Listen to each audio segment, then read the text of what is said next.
What is up, everybody? Bingo here. I'm with the Duel Factor for Season 2, Episode 11 of X2 Drop. And this week is another great week because we have another well-known player on the channel.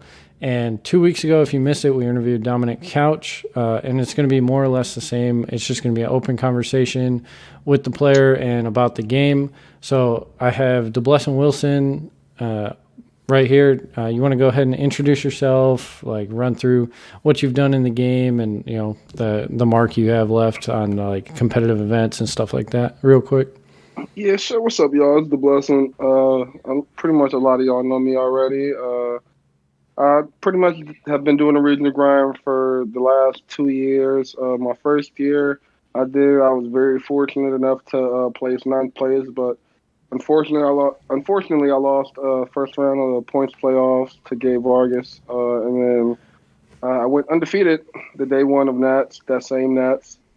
I was a little upset because I didn't make top. I made top cut. I didn't get to go past top 64 that Nats. I played Cody Angeloff that in Swiss. It was a really good game. I got a couple YCS tops. I got about 5-6 Konami tops, so ARG top. I got a second place at a YCS. Lost to Jeremy Mitchell, another member of Wakanda. That's my boy. Got numerous regional tops. I got, I think, 20 plus this season. Yeah, the regional, it's been a grind. I like the game right now. The way the game's been played. It's been really fun. A lot of innovative decks. A lot of different decks.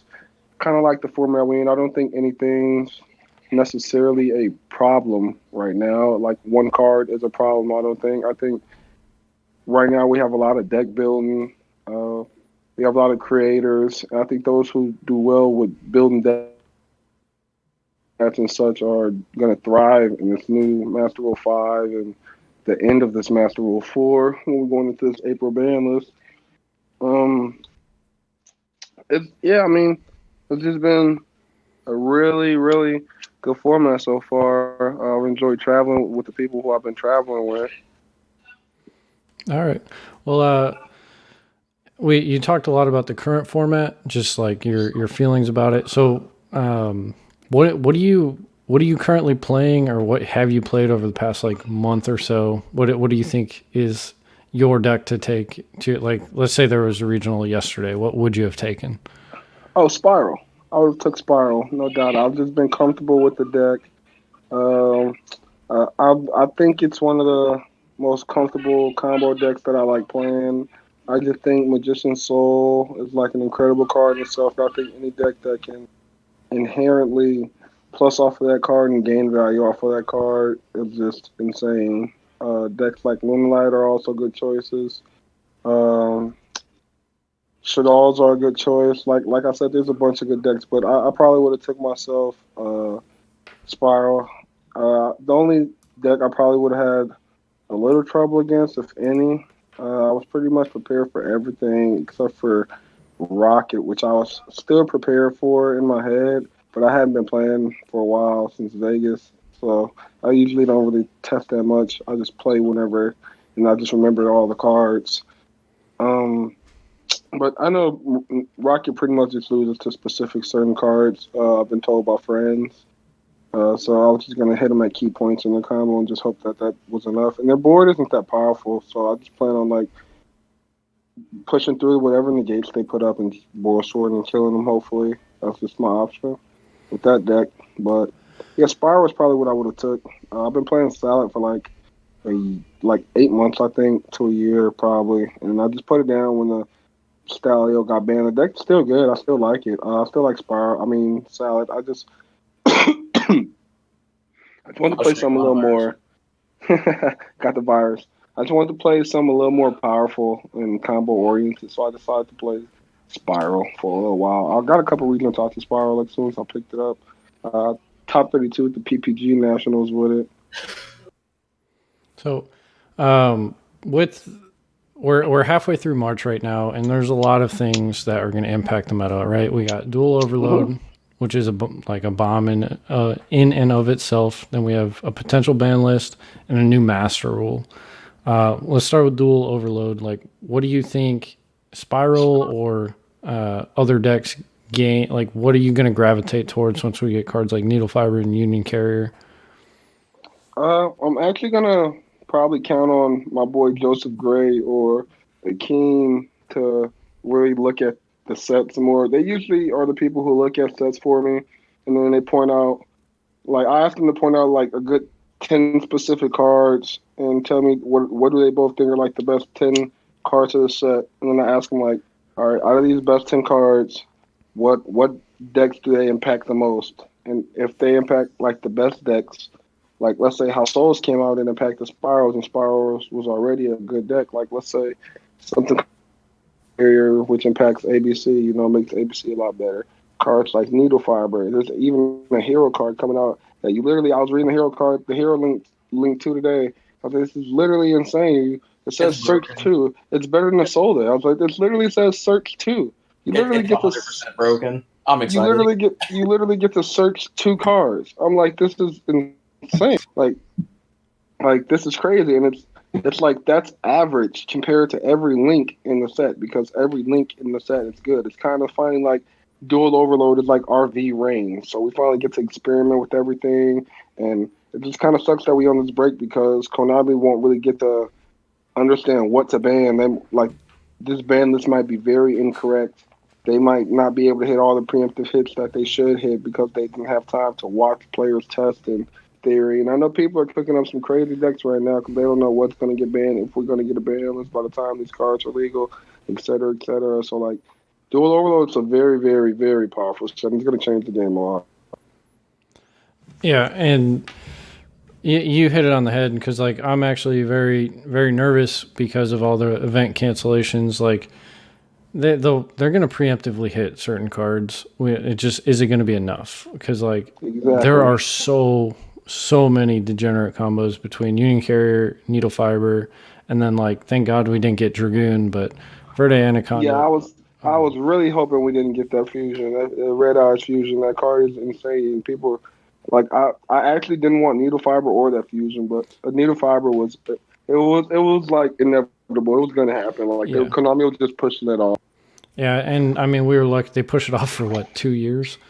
Yeah. So, so do you think you'll continue to play Spiral, or are you just like gonna kind of look at what your testing group says and like? Yeah, I mean, I'll play Spiral until my testing group tells me to play something else. Gotcha. That's fair. Joe, I'll let you take it before I run for another 7 minutes. I got you. So bless. King of Wakanda. What's good, my Thank boy, you for blessing our podcast for starters, Anytime. But so as long as I've known you, and let's see, when did I meet you back? What, 2017, 2018? It's because I met was it Atlanta that I met you? Or? Was that me? I thought it was a couple days ago. Oh wow, say less. Anyway, no, I think, so as long as I know you, whenever I've about Atlanta, like my first YCS top, I think I met you. I got you. So, like I said, as long as I know, I've seen you gravitate. So it was Pendulum, then it was Goki, then it was Salamangreat. Now it's Spiral. Okay. Mm-hmm. How do you go through like your thought process of what you decide to play for that particular format? Well, I never really decide on what I'm going to play for a format. I just kind of look at the number of events and see if anything's going to change from event to event because a lot of decks are event decks.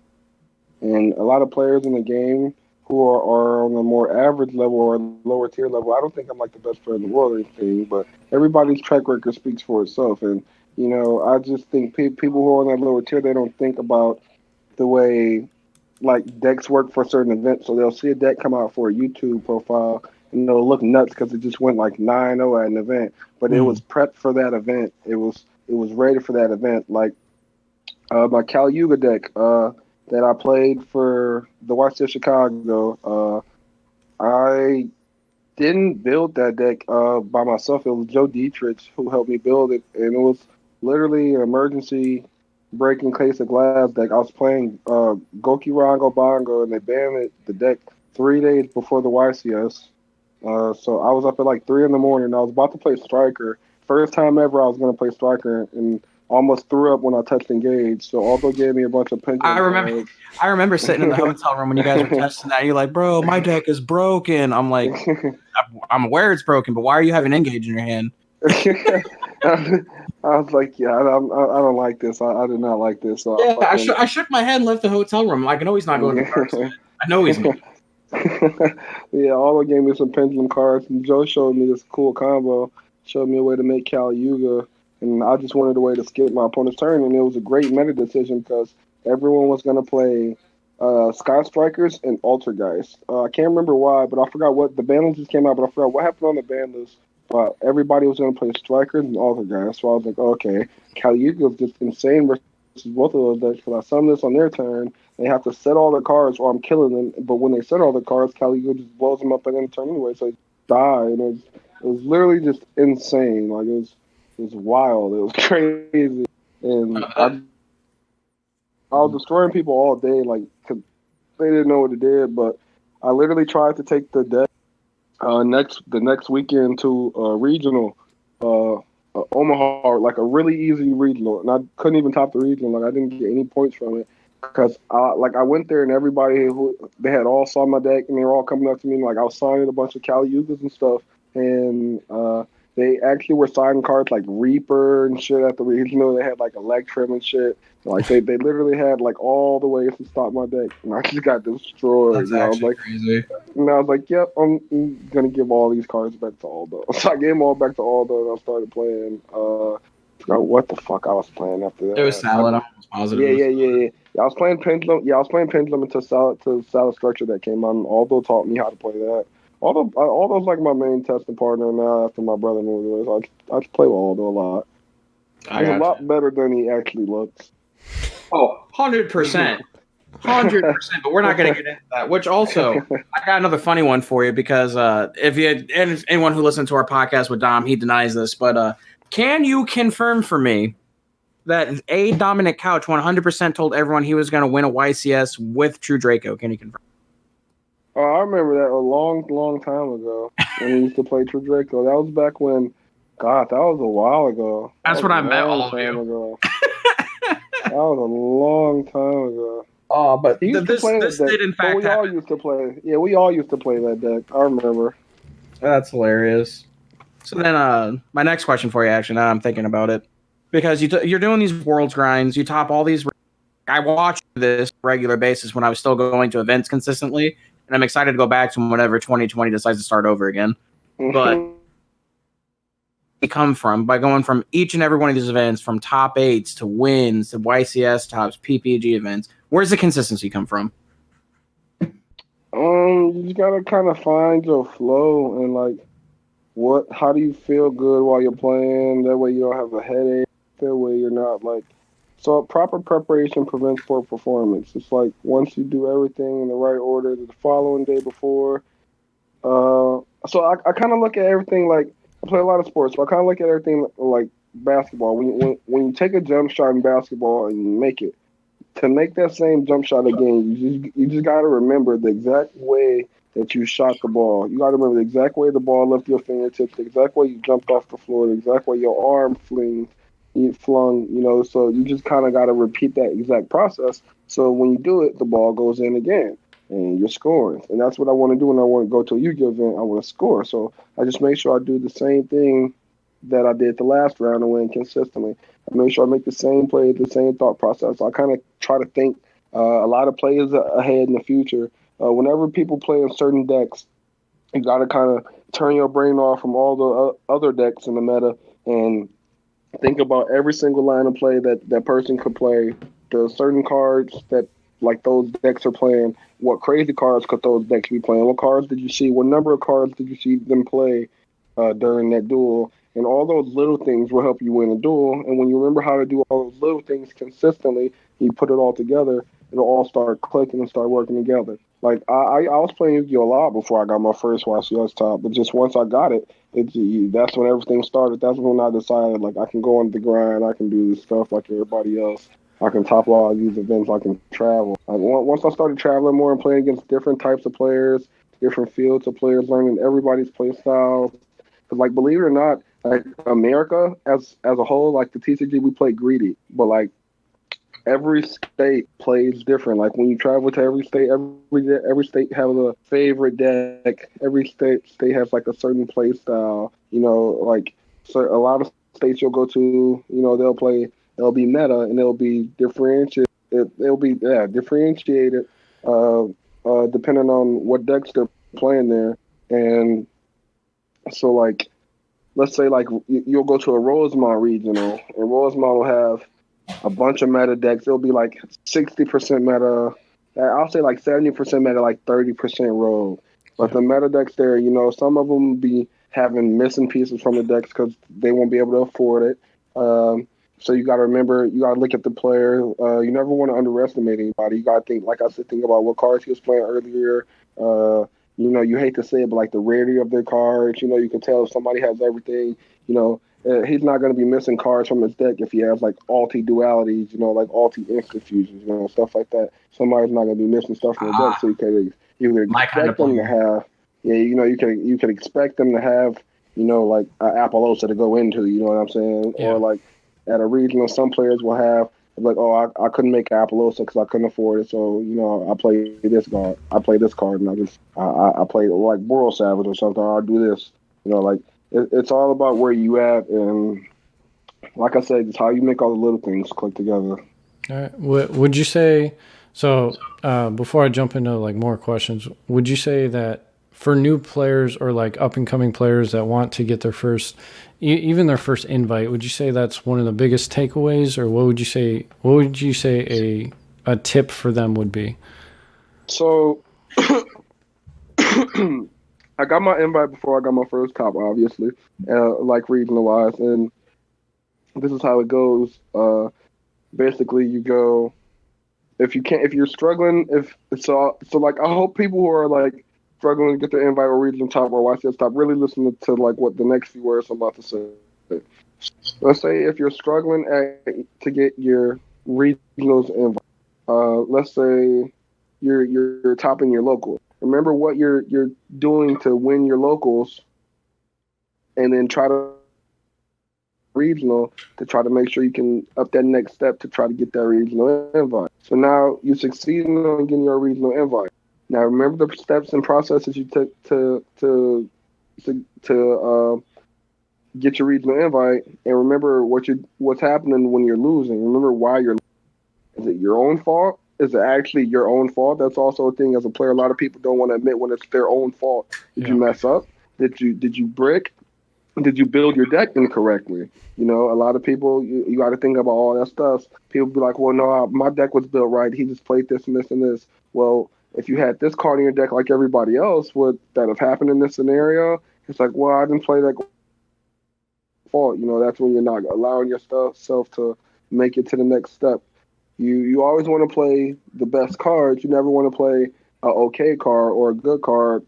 Why would you want to play if you have two cards that do the same thing, but one card does it in an okay way and one card does it in a perfect way? Why would I want to play the okay version, perfect version if I have access to both? You know what I mean? So stuff like that. So like if you're struggling to get your regional invite, remember, your regional top 8. Remember all the little things you're doing that succeeded and helped you get your invite. Now, once you get your regional top 8, try to get, and before you try to go get a YCS top, like people do that, they top a regional and then they just expect to top a YCS. I've topped a regional before. Like regionals aren't that big. It happens. They're common. Stuff happens.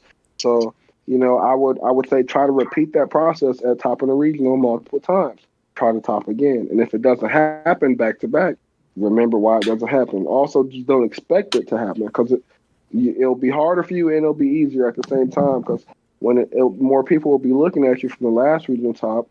A lot of people would think you're fluky. It might be a one-hit wonder. You might not top regional again, so they'll be looking down on you. So it'll be a little easier for you, maybe.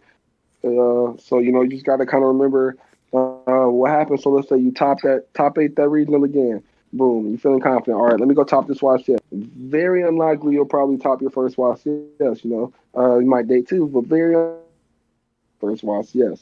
So you go to the YCS, you don't top, you get all depressed. You shouldn't get depressed. You should just analyze and look at what happened during the tournament You should just see, why did I lose? Was it out of my control? Did I build my deck incorrectly? Did I not get enough sleep the day before?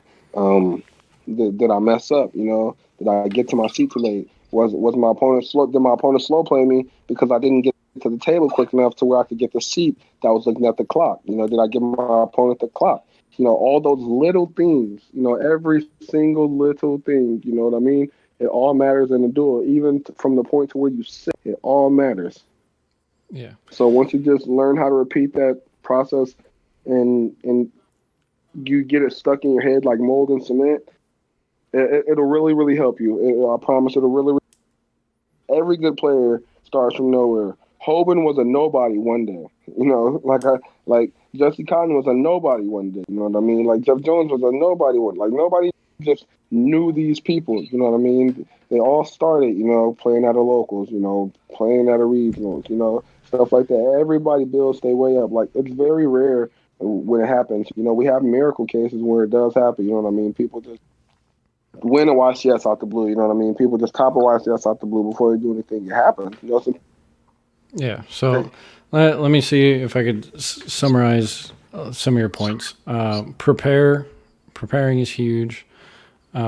Just it's very analytical. It's like you got to be paying attention. Like take baby steps and remember what you're doing in those baby steps. So like you're winning the locals. If you didn't win, why didn't you win? And it's like, okay, I won.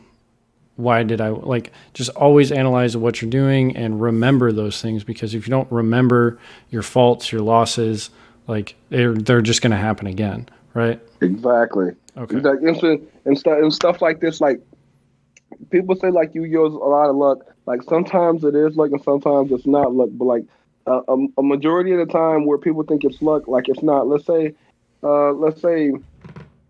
I'm in a position where if I draw a Twin Twister, I win the game. See, and you draw a Twin Twister. See, that wasn't luck because you put yourself in a position to where you knew you needed a card in your deck. You realized that you have this amount of cards in your deck. You realize the out that you needed. So you recognize out, and it takes a lot to even recognize.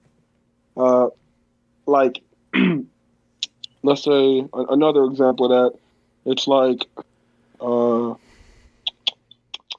okay, I can't win. I know Soul Charge is banned, so let's say it's like I can't win unless I draw Soul Charge. So irrelevant that to link monsters, to discard cards, to draw cards, to deck them, to do this, and I happen to end up drawing it, and I win because of it. You know what I mean? And it's not lucky because you realize the out, like it's a 1-of obviously in your deck, so it's a lower chance. But you realize the out, and you make the correct plays to get to the out to win you the game. So like scenarios like that, I don't think it's luck. So I think people have to realize when they do stuff like that, when it's their own talent, and repeat that process again, and learn when to make outrageous, crazy plays like that. And like when it's like rolling the dice. Well, we talked about deck building a few times, and the whole concept of deck building is to give yourself the best chance of winning with the highest probability, right? So deck building in general is to minimize luck. So yes, you can get sacked, right? It's happened. It's happened to everybody. Correct. But 100%. The best players in the game recognize that there is a luck factor, and they build around, how to give themselves the least amount of luck variable. Correct. And that's just part of the game. So exactly. All right. So we talked about the ban list, or not the ban list, dual overload, and a few other things. I want to jump back to the other major events. So the ban list. I'm not going to go into it very much, but if you could ban a card, limit a card, and unlimit a card, what would you do? Oh, that's pretty cool. So Konami gave me the power to ban a card, limit a card, and unban a card. All right. Yeah, and the limiting could be bringing something down to 1 or bringing something off the list to 1. Okay. All right. Oh, I like that. Okay. All right. If I had to ban a card, I'll start off with that. If I had to ban a card in the current format, people probably aren't gonna like this, but I would ban It'd be one or two cards. I'm stuck between one or two cards. It'd be one or two cards. It'd be uh anti-spell or instant. Anti-spell or instant fusion? Yeah, it'd be anti-spell or instant fusion. Okay, those are. I'm leaning more towards instant fusion. Yeah, I mean, out of those two, that's what I would pick. Okay, so instant fusion is your ban. What's your limit? Let's see. The current format, I'd probably limit. Remember, you can bring something back if you want to play with it. Oh yeah, of course. I'm just thinking about with instant fusion being banned, all this in one format. If I could limit one card, I'd probably. Well, I couldn't limit Mirage Salad. Then Salad would just be unchecked. It'd actually just be the best deck. It would just actually be the best deck. It'd just be unchecked. It would be insane. So I'd leave Stalio banned. Bring back my boy. Just do it. If I pick something, I would probably limit the Rocket Special Summon spell. I think. Quick launch. Yep, I'd limit quick launch. Okay, so limit quick launch, good, because I mean, I'm not a big fan of that deck anyway. And then if you could unlimit a card, what would it be? Unlimit or unban? It can be from 0 to 3, 1 to 3, 2 to 3, whatever. Just bring a card to 3. Okay, bring a card to 3. Okay, that's cool. Bring a card to 3. It will be.